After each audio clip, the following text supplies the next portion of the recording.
Okay.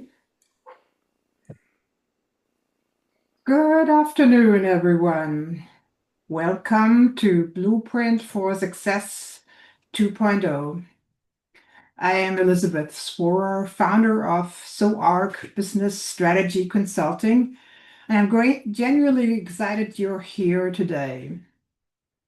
Here's the deal. We've got 1 hour together, and I promise you no fluff, no theory, just practical framework you can start implementing today. I've spent 25 plus years in the industry, running firms, building teams, and yes, making every mistake you can imagine when it comes to growth planning. So everything we are covering today comes from real experience. Mine plus the 50 plus firms I have been or am working with as a strategy consultant. You see here some of my events that I have been hosting over the last 6 years and the newsletter that I issue monthly.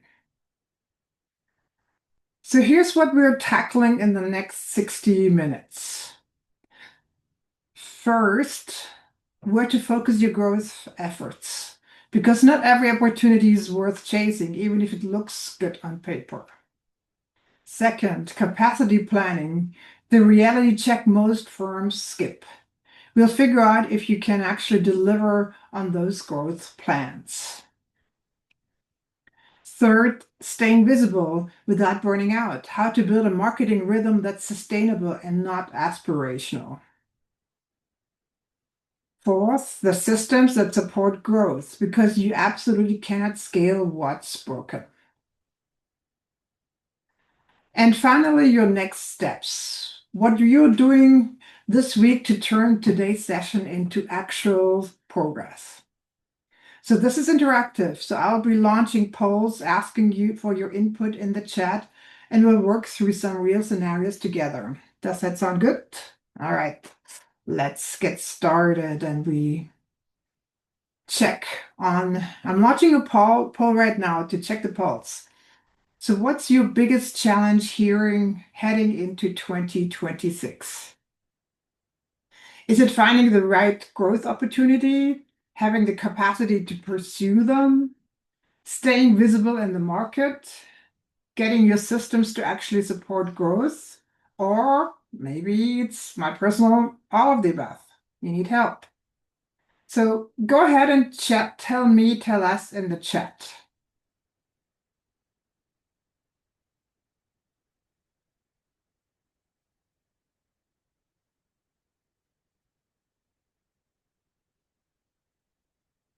Okay.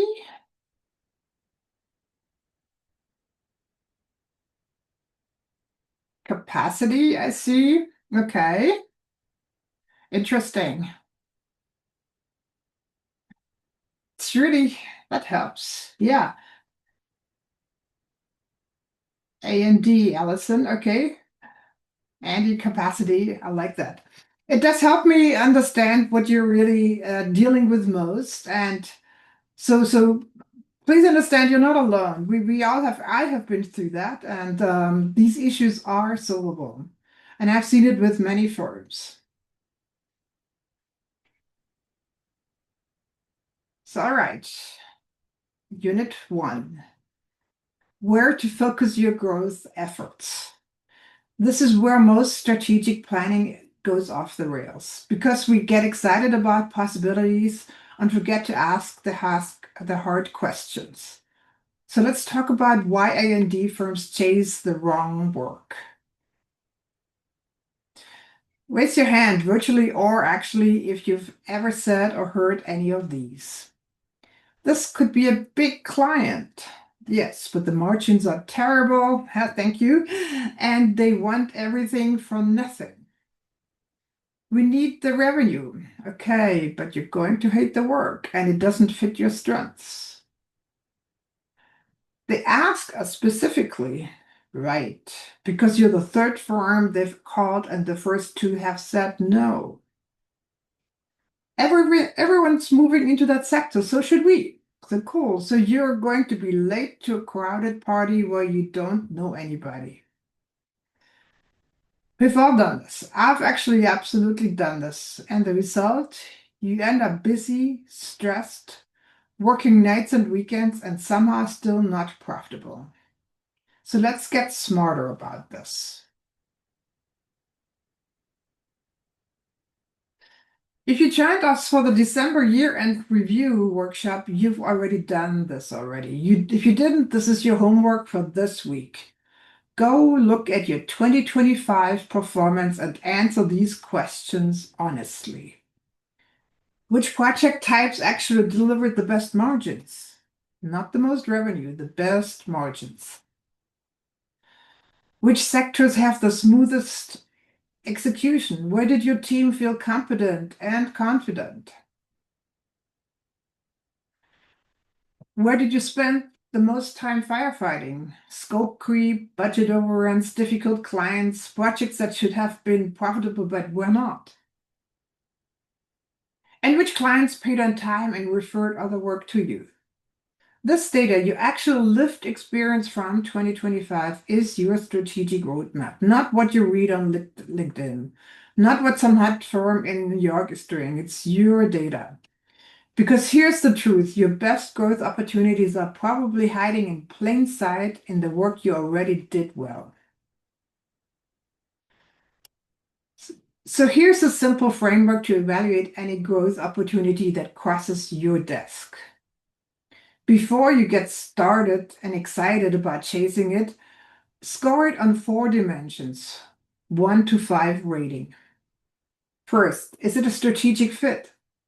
Does this align with your strengths? Do we have expertise, relationships, or competitive advantage here? Or are we starting from scratch? Second, expected margin. Will this be profitable? I mean, not just revenue, actual profit. And if it's below 15%, you're working for free once you account for your overhead efforts. And the third is the capacity required. Can we actually deliver this? Do we have the staff, the time, the systems? Or are we going to be scrambling and disappointing clients? The fourth is market strengths. Do we have relationships in this market? Is there actual demand? Or are we going to spend 2 years knocking on doors? So add up your scores. If it's not above 15 out of 20, it's probably not worth pursuing. This sounds simple, it is, but most firms skip this step entirely. They just say yes and hope it works out, and I don't want you to be that firm.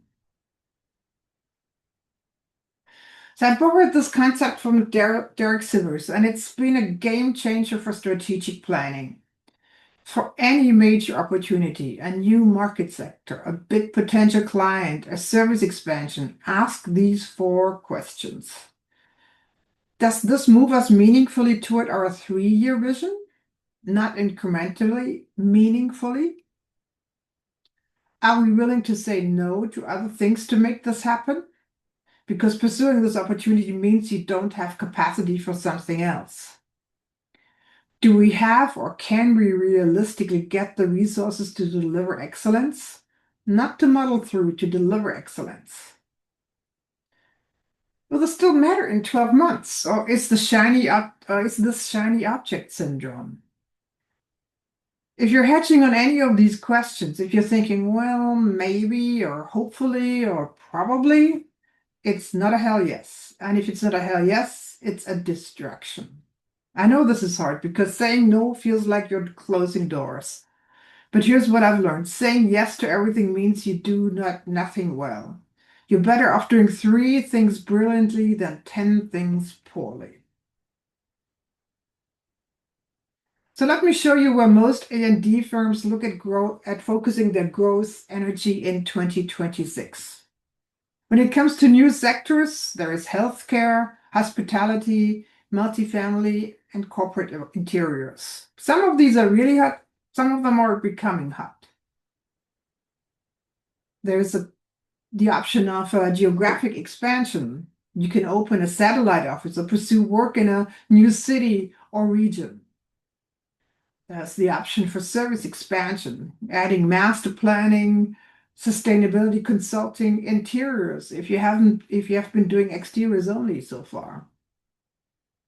Or you can move up market. going after larger projects, bigger clients, more complex work. Or you can consider niche specialization, going deep in one area instead of broad. So let's do a quick poll there. Which of these are on your radar for 2026? Are you considering moving up market, expanding service, or geographic expansion, or new sectors? Okay, I see new sectors. Nice.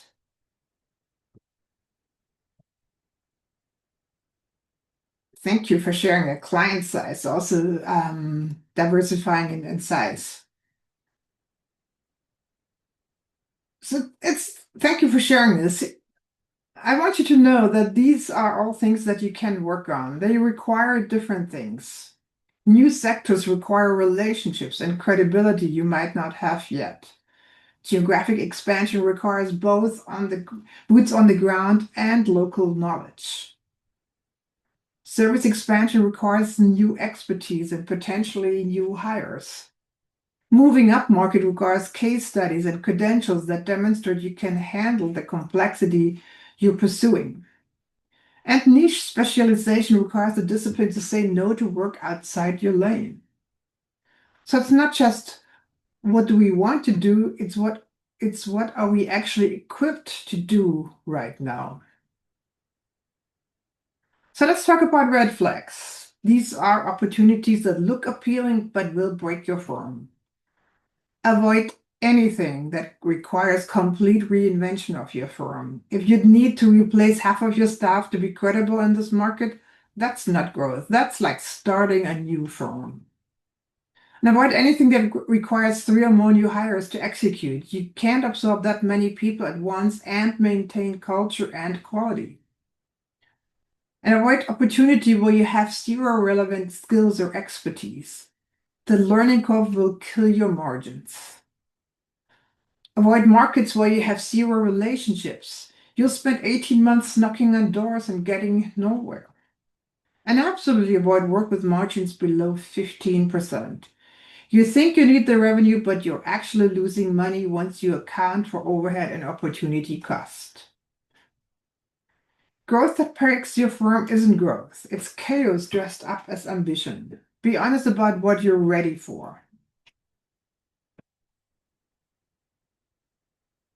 All right, let's make this real. I want you to think of one growth opportunity you're considering for 2026. It could be a new sector, new service, geographic expansion, whatsoever. What's the opportunity? Give it a score on a strategic fit, 1 to 5. And what's the biggest concern about pursuing it? Please also add that in the chat.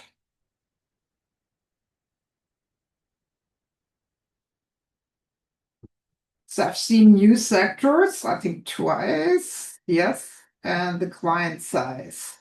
Any concerns about pursuing or any rating and any concern about pursuing that growth?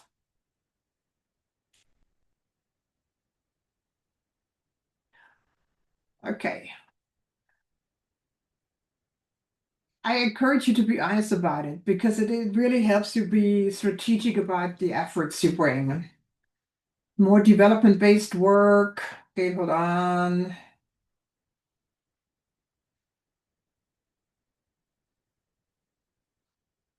But I can't read it for some reason. Learning curve impacting profitability. Absolutely, yes.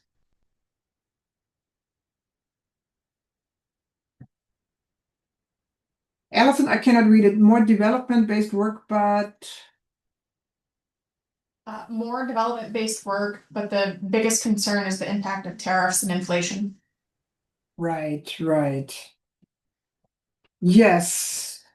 Development-based work with all the interest rates, you probably have to be a little bit more patient, in my opinion, to really get that market really back to being profitable and successful.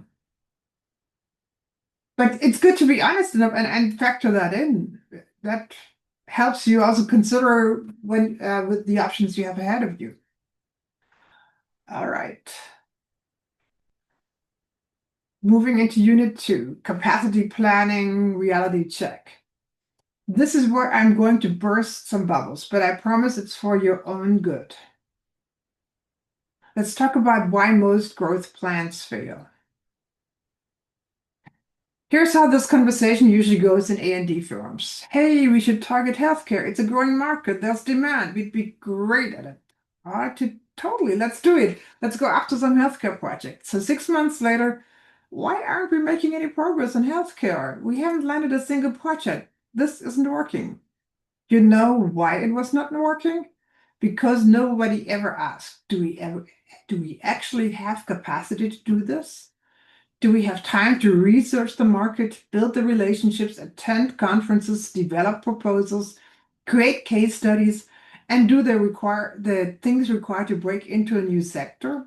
Or are we at 85% utilization, barely keeping up with current work, hoping that somehow healthcare clients will magically appear? They will not.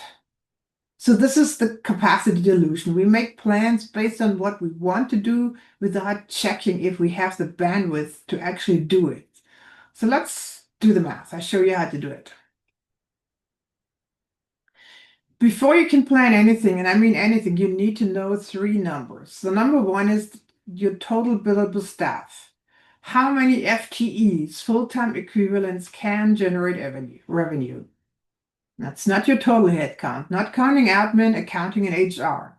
Just the people who can build time to projects. The number two, your current utilization rate.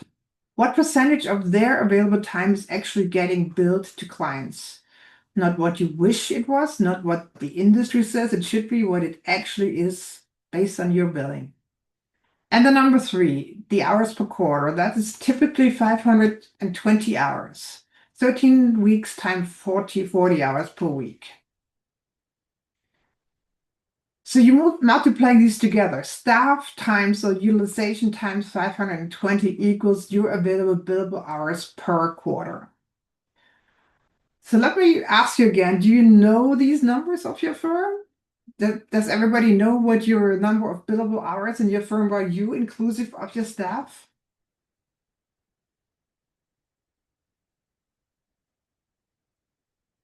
Admin staff is not counted for the FTEs in this context. No, usually yes, Allison, but not in this context. So if you don't know these numbers, that's priority number one this week. You cannot plan strategically without them. It's like trying to plan a trip without knowing how much gas you have. So let's talk about what utilization rates actually means in the real world. So the industry benchmark is 60 to 65%. It's sustainable and healthy. Your team isn't burning out. You have time for professional development, proposals, some strategic thinking. And by the way, this firm-wide 60 to 65% would include administrative level staff. So that would include them as at zero billability.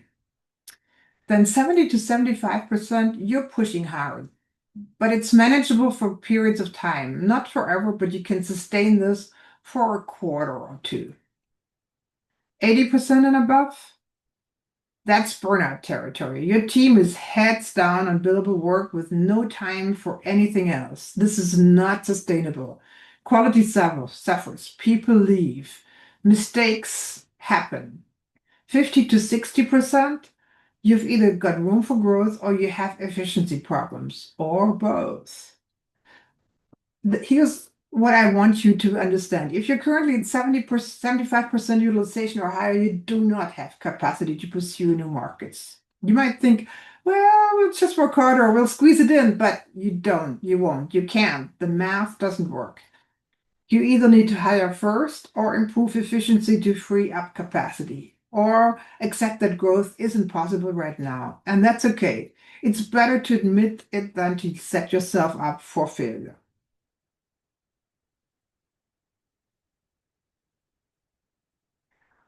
Let's walk through what your capacity actually looks like in Q1. You've calculated your available billable hours. Let's say it's 3,000 for a 10-person firm at 65% utilization. So great, 3,000 hours to work with, except you're not starting from zero. You're already committed to current projects. You've got proposals you need to finish. You've got ongoing work. Let's say that 2,400 hours are already spoken for. So now you're down to 600 available hours. But wait, you need to reserve time for business development and marketing. The rule of thumb is 5 to 10% of your capacity. Let's say 150 hours. And you have strategic initiatives you want to work on. Maybe you're improving your project management system or training staff. Let's reserve another 150 hours. Now you're at 300 hours available for new project work. That's 10% of your original capacity. Most firms do this math and have a small existential crisis because they thought they had all this room for growth, and it turns out they have very little. But this is why the capacity calculator in your workbook is so important. It forces you to see reality.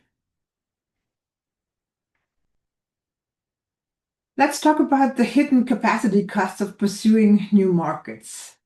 Say you want to break into healthcare. That sounds exciting, but here's what it actually requires. Business development and marketing time. You need to research the market, attend conferences, network with healthcare facility managers, write proposals, develop case studies. That's easily 50 to 100 hours per quarter. Learning curve time. You few healthcare projects are going to take 20 to 30% longer than your typical projects because you're learning new codes, new client expectations, new delivery requirements. System development time. You need to develop templates, processes, fee estimate tools specific to healthcare. Relationship building time, coffee meetings, facility tours, informational meetings. This all takes time. Can you actually afford to invest this while still delivering excellent work for your current clients? If you're at 80% utilization right now, the answer is no. And that's fine. It just means you need to make some choices. Hire first, finish some current work first, improve efficiency first. Something has to give. You can't manage capacity out of thin air. Based on your available capacity, here's what you can realistically do. In scenario one, you have less than 10% available capacity. I call this the red zone. You're maxed out. You're probably firefighting. You do not have room for growth right now. Your focus should be efficiency and profitability on current work, or higher before you try to expand. Scenario two, you have 10 to 50 to 25% available capacity, the yellow zone. You have room for selective, focused growth, one new sector, or modest expansion in a current sector. Choose carefully, sequence strategically. Don't try to do multiple things at once. And then scenario three, you have more than 25% available capacity, green zone. Now you have real opportunity for growth. You can pursue 2 or 3 new opportunities. But, and this is important, you still need to prioritize. Don't chase everything just because you have capacity. So where are you right now? Think about it honestly. So this is the question I get constantly. Should we hire first or should we optimize our operations first? And here's how you can decide. You hire first if you're consistently at 80% utilization or higher. You're turning down good work because you don't have capacity, and you have 6 months plus of pipeline visibly to support that new hire. Then yes, hire. You've earned it, you need it. No doubt. Then you optimize first if your utilization is inconsistent. Some staff at 50%, others at 90%. You're losing time to inefficient processes. Your project margins are weak because execution is sloppy. Then no, don't hire yet. Fix your operations first. Hiring into dysfunction creates just creates more dysfunction. And now you're paying someone to experience your chaos. Here's the hard truth. You cannot grow your way out of operational problems. If your systems are broken, growth just breaks them faster. Fix it first, then grow. So let's do a quick self-assessment right now. Think about your firm. What's your rough utilization rate? Don't overthink it, just ballpark it. How much of your capacity is already spoken for in Q1, committed to current projects?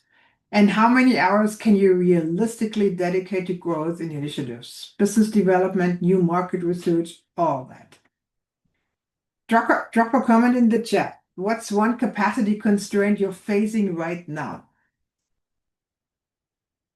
Okay. Nobody has a capacity constraint. So you're not at 90% utilization or at 75% utilization.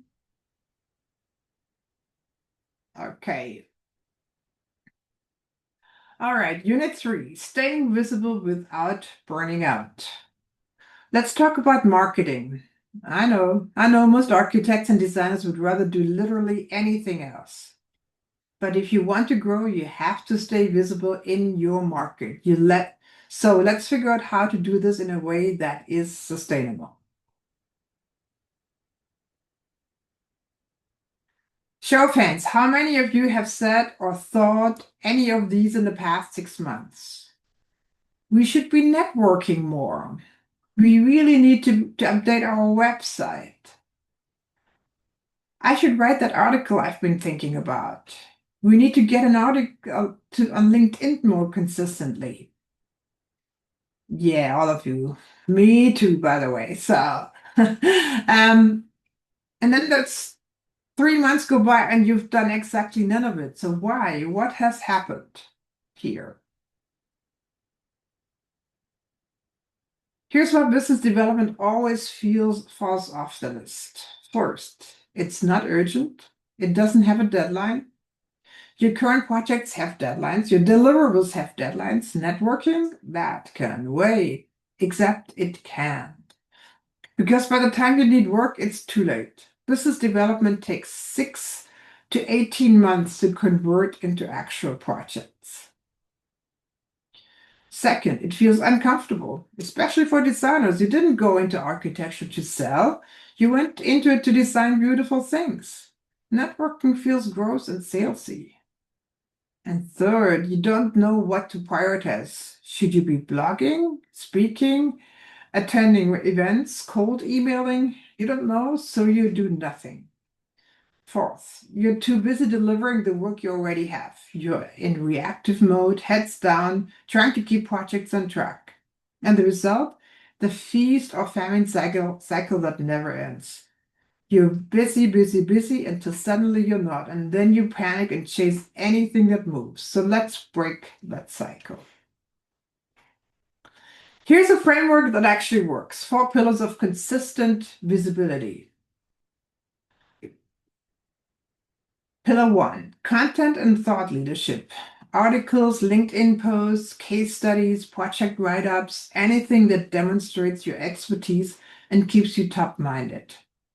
Pillar 2, networking and relationships. Events, coffee meetings, introductions, reconnecting with past clients and colleagues. Pillar 3, client touch points, staying connected with current and past clients, quarterly check-ins, project anniversaries, sharing relevant articles or opportunities. And pillar 4, strategic partnerships, building relationships with aligned firms, consultants, developers, brokers, people who can refer work to you. Now here's the key. You don't need to do all 4. Pick 2, maybe 3 if you're feeling ambitious. But do those 2 or 3 consistently and you'll stay visible in your market. Trying to do everything means you do nothing well.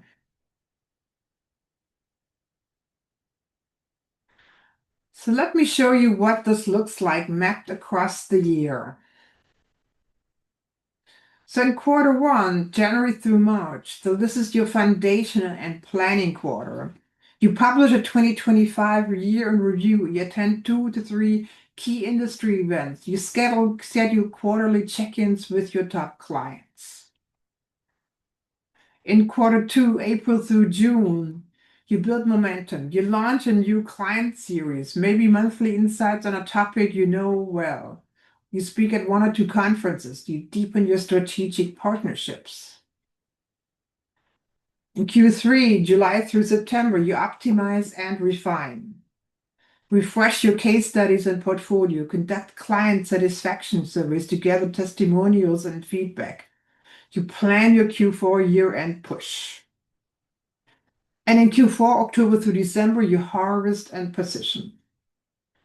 Year-end client appreciation events. Publish thought leadership positioning you for the new year. And set up Q1 introductions and meetings. So you see how this works. You're not doing the same things every month. You're creating a rhythm that makes sense across the year. Some activities are seasonal, some are quarterly, some are ongoing. So this is sustainability. But here's a rule I want you to internalize. Dedicate 5 to 10% of your available capacity to marketing and business development. If you have 1,000 hours of available capacity per quarter, that's 50 to 100 hours of BD and marketing. That breaks down to roughly 4 to 8 hours per week. Now, I know what you're thinking. I don't have 4 or 8 hours a week. I'm drowning. I hear you. But here's the reality. This isn't extra. This isn't optional. This is how you stay in business. If you don't invest in business development, you will run out of work. It's not an if, it's a when. So the question is, can we afford to dedicate time to this? The question, it's actually not this question. The question is, can we afford not to? You need to reserve this capacity the same way you reserve time for project delivery. It's part of running a firm. Let's talk about content because I know this freaks people out. I'm not a writer. I don't know what to say. Everything's been said already. So stop overthinking this. Content that works for A&D firms is, for example, project case studies with lessons learned. Not just pretty pictures. What challenges did you face? How did you solve it? What would you do differently? Process explanations that show your expertise. How do you approach site analysis? How do you manage client expectations? Share your methodology. Industry trend commentary. What's happening in your market? What's your take on it? You don't have to be groundbreaking. You just have to have a point of view. Behind the scenes of your work, people love seeing how things actually get done. The messy middle, not just the polished, finished final product. And client success stories, with permission, of course. What problems did you solve? What was the impact? So here's the secret. Perfect is the enemy of published. It doesn't have to be a 2,000-word essay. It can be a 300-word LinkedIn post. And it doesn't have to be poetic. It can be straightforward and clear. Just ship it consistently. Okay, let's talk about networking. I know a lot of you hate this. Here's the mindset shift that makes this easier. Don't go to the events to get clients. Go to build relationships. Don't go pitch your services. Go to be helpful and curious. Ask good questions. Listen more than you talk. Make introductions between people who should know each other. Follow up after events, not with a sales pitch, but with a coffee invitation, a relevant article, a useful introduction. Connect people to each other. Be a connector. Be generous. The work comes later, months or years later, after trust is built. If you go into networking thinking, I need to land a client tonight, you're going to feel gross and desperate. If you go in thinking, I'm going to meet interesting people and see how I can help them, it's actually enjoyable. So shift your mindset. It changes everything.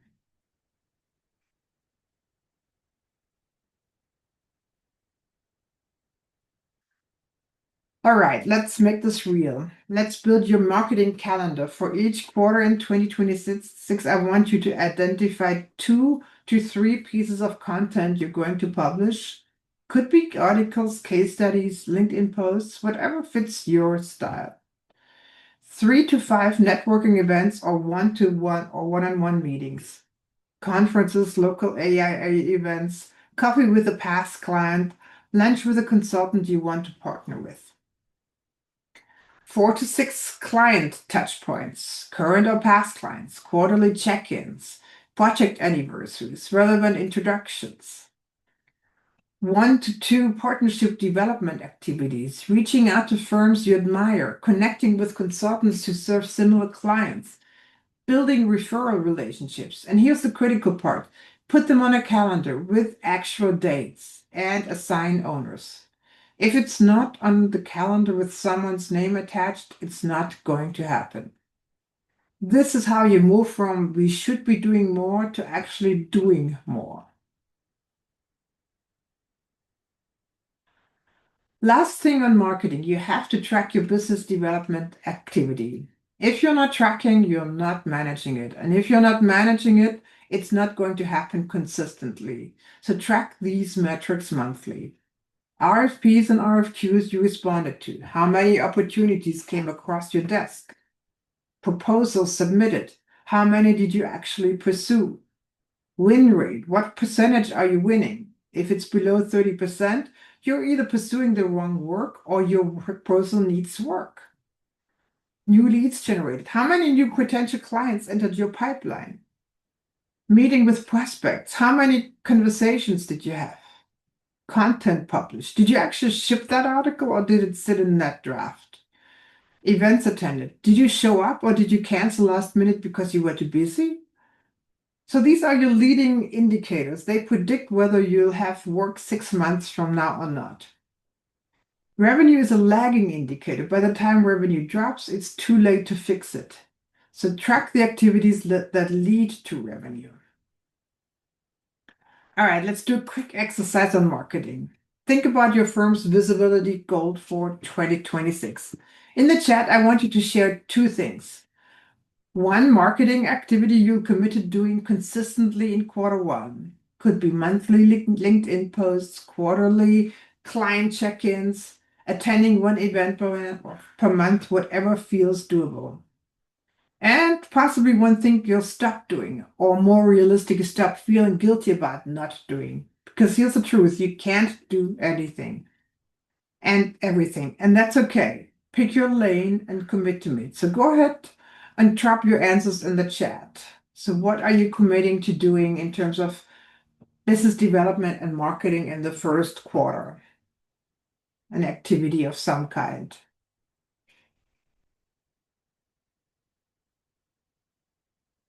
Okay.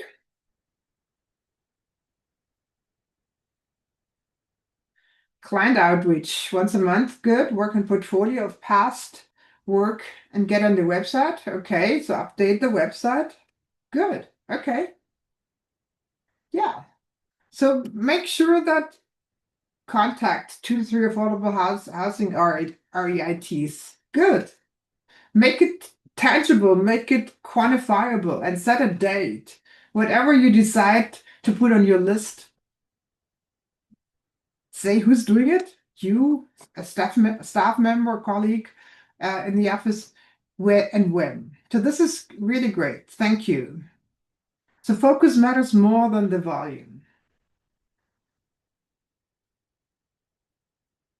Stop doing spending time on projects that are reaches. Thank you, Sean, for showing that. I like that. All right, final unit before we get to next steps. Systems that support growth. So this is the part nobody wants to talk about because it's not sexy, but it's critical. Let's talk about why operational excellence is the foundation of sustainable growth. So here's the paradox of growth. Success reveals your weaknesses. You land that new client you've been chasing, which is super exciting, right? And then everything starts breaking. Your proposal process falls apart because you've never had to produce 3 proposals in the same week. Project management becomes chaos because your PMs are drowning and you don't have standard processes. Invoicing gets delayed because everyone's heads down and overwhelmed. Quality starts to suffer because you're stretched too thin and things slip through the cracks. Clients will get frustrated. Your team gets burned out. You start wondering if growth was a mistake. So this is the growth paradox. Every operational weakness you have gets amplified when you scale. The systems that were good enough for 8 people completely fall apart at 15.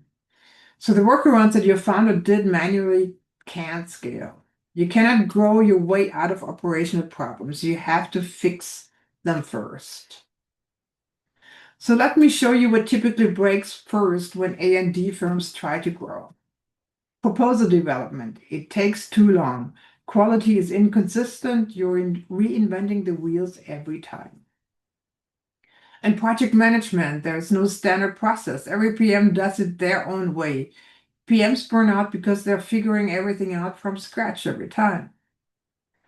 Time tracking is spotty or can be spotty. So people forget your utilization data is unreliable, so you can't actually plan capacity. Invoicing can be late, incorrect, or inconsistent. So your cash flow suffers because you're not billing promptly or accurately. Capacity planning. You can't see who's available when. You overcommit some people and underutilize others. Does that sound familiar? Yeah, that's very universal. Every firm struggles with some version of this. The question is, which ones are actively sabotaging your growth? You can't fix everything at once, so you need to prioritize strategically. Here's the framework. Evaluate each system on 3 dimensions. Impact on growth. How much does this system affect your ability to scale? A broken invoice process directly affects cash flow, which affects your ability to hire or invest. Then the current pain level. How much is this costing you right now in time, money, stress, client satisfaction? The third is the effort to fix. How hard will it be to improve this? Some things are quick fixes, some are major projects. So your priority score is impact times pain divided by effort. In other words, you want to fix high impact, high pain, low effort items first. These are your quick wins. They make a big difference without requiring months of work. Then tackle the bigger projects once you have momentum. So let me show you where growing firms typically need to focus their energy. Higher priorities, so things that you should fix first. Proposal development process, template library, pricing tools, standard structure. This directly affects win rates and margins. Project management systems, a standard methodology, milestone tracking, communication protocols. This affects delivery, quality, and team sanity. Time tracking and utilization reporting. Accurate data so you can actually plan capacity and price projects correctly. Invoicing and collections process. Prompt, accurate billing. This is your cash flow. And a financial dashboard so you can actually see what's happening in your business in real time. Then efforts with medium priority tackle these once the high priority items are stable and really good. You can look at CRM or contact management, so you're not losing track of relationships and opportunities. Marketing materials library, so you're not scrambling to pull together presentations every time. A client onboarding process. First impressions matter, so make it smooth. A quality control process, peer reviews, deliverable standards, error catching. So don't try to fix all of these at once. Pick 1 to 3 per quarter, and that's already a lot, and that's no more than that. Here's how to stay on track without drowning in meetings, the monthly pulse check. So 60 to 90 minutes once a month, last week of the month, with your leadership team or just yourself if you're a smaller firm. 5 agenda items, always the same. Number 1 is the financial snapshot. Revenue, accounts receivable, cash position, utilization rate. Where are we financially at? Second, the pipeline review. What's moving forward? What's stuck? What do we need to chase? 3, the capacity check. Are we overcommitted or underutilized? Can we take on more work? Do we need to hire? 4, systems health. What's breaking? What processes are causing pain? What needs attention?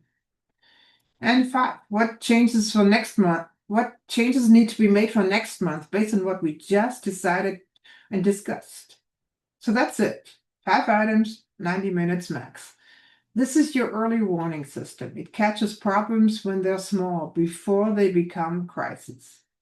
Schedule these now. Put all 12 monthly reviews on your calendar through December of 2026. And if it's not scheduled, it won't happen. Quick note on timing, because this matters. So invest in systems before growth. If your current processes are already breaking, you're about to hire and need to onboard them into functional systems, or you're pursuing work that requires better infrastructure, then yes, fix it now before you scale. Invest in systems during growth if you have the capacity and budget. Pain points are clear from experience. You're hitting the same problems repeatedly and you're ready to solve them. Then yes, tackle it while you're growing. Never invest in systems when you're in crisis mode. When you're firefighting, scrambling, trying to keep the ship afloat, that's not the time to overhaul your project management system. You'll make bad decisions because you're stressed and desperate. Wait until you have breathing room, then fix it properly. All right, the final section, your next steps. We've covered a lot in the last 50 minutes. Now let's make sure you actually do something with it, because the worst outcome would be for this to be another inspiring workshop and that changes nothing. Here's what I want you to do in the next 7 days, not next month, this week. Action 1, calculate your actual available capacity. Use the capacity calculator in the workbook you're getting today. Plug in your real numbers, staff count, utilization rate, committed work. Get real data, not estimates. This is the foundation of everything else. Action 2, identify your top growth opportunities for 2026. Use the framework we talked about. Score it honestly on strategic fit, expected margin, capacity required, market strengths. Be honest about whether this is a hell yes or just a seems like a good idea. Action 3, map 1 quarter of marketing activities. Just quarter 1. Don't try to plan the whole year yet. Pick 2 to 3 activities you'll commit to do. Put actual dates on the calendar and assign owners and make it real. So these 3 actions, if you do nothing else from today, will set you up for a strategic 2026. Don't wait for the perfect time. Don't wait until things calm down. Do this week. You're getting a complete blueprint for success 2.0 toolkit in your email within the next hour. It is one workbook with several tables: growth, opportunity assessment, the Excel template with scoring framework, a capacity calculator with all the formulas built in. Just plug in your numbers. Marketing and BD calendar template, quarterly planning structure, a pipeline tracker so you can see what's moving through your funnel, a systems priority matrix to evaluate which operational improvements matter most, a monthly dashboard template for tracking the metrics that actually matter. So these aren't decorative. They're not inspiration porn. They're practical working tools that you can start using tomorrow morning. So use them. Seriously. Here's how you actually stay on track for the next 12 months. Last week every month, schedule 90 minutes with your leadership team or just block it for yourself. 30 minutes. Review a dashboard, financials, pipeline, capacity, utilization. What's the current state? 20 minutes. Check pipeline and capacity. What's coming? Do we have bandwidth? Are we overcommitted? 20 minutes. Assess progress on strategic priorities. Are we hitting milestones? What's blocking us? And then 10 minutes. Adjust next month's plan. What needs to change based on what we just learned? That's it. 90 minutes once a month. But here's the critical part. Schedule all 12 of these meetings right now. Open your calendar. Find the last week of every month through December of 2026. Block 90 minutes. If it's not on the calendar, it will not happen. And this is your accountability mechanism. This is what keeps your strategic plan from becoming shelfware. Do it now. So let me tell you what's going to try to derail you in the next few weeks. We're too busy right now. We'll start those when things calm down. No, you won't. Things never calm down. You're always going to be busy. Start anyway. Let's wait until Q2 to implement this. Q2 will come and you'll have a new excuse. Start now, even if it's imperfect. This is too much to implement all at once. You're right. So don't implement all of it. Start with one thing, just one. Our situation is different. This won't work for us. Your system might be unique in the details, but the principles still apply. Don't use "we're different" as an excuse to do nothing.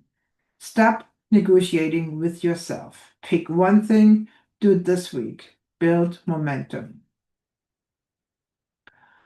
Look, you don't have to do this alone, and there's no price for figuring everything out yourself.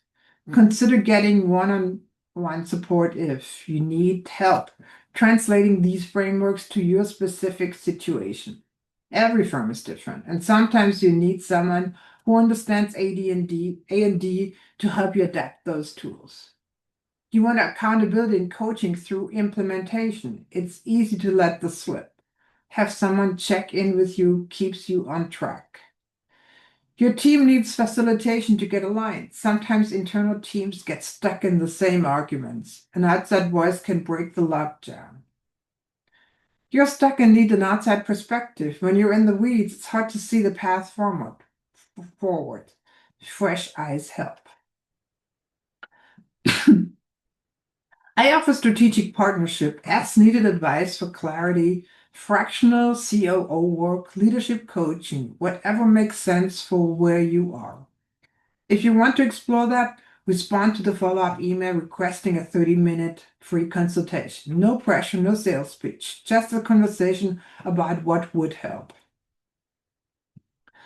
All right, we have about 4 minutes left. Let's open it up for questions. And what's confusing? What feels impossible for your specific firm? What do you need clarity on? Please, you can speak up or you can put it in the chat box, either way.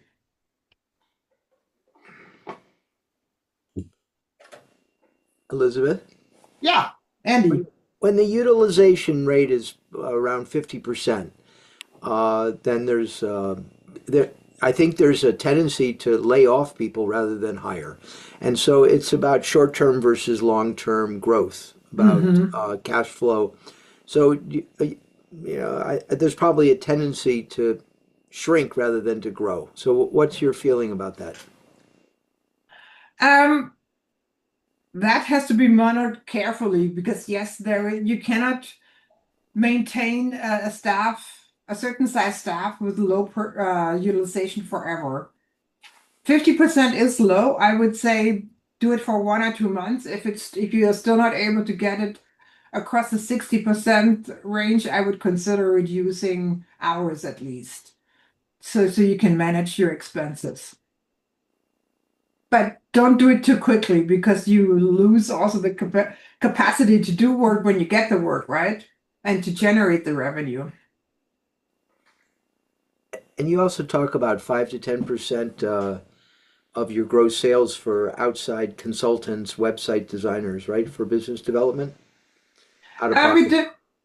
did that. It's a number that I've been asked repeatedly. How much of your revenues to dedicate to marketing or business development expenses of some kind?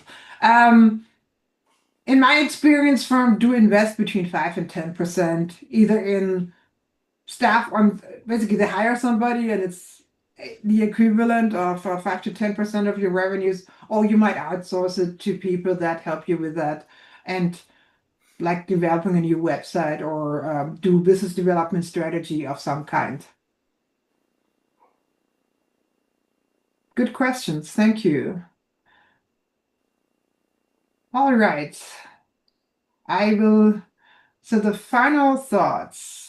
I want to leave you with one final thought before we wrap up. The firms that succeed in 2026, the ones that grow profitably, sustainably, strategically, won't be the ones with the most elaborate plans. They won't be the ones with perfect systems or unlimited resources. They'll be the ones who pick their lanes strategically, built the capacity to deliver excellently, and showed up consistently, month after month, quarter after quarter. They said no to distractions. They invested in infrastructure. They tracked what matters. And they did the work. You can be one of them, not because you're perfect, but because you're intentional. So go do the work.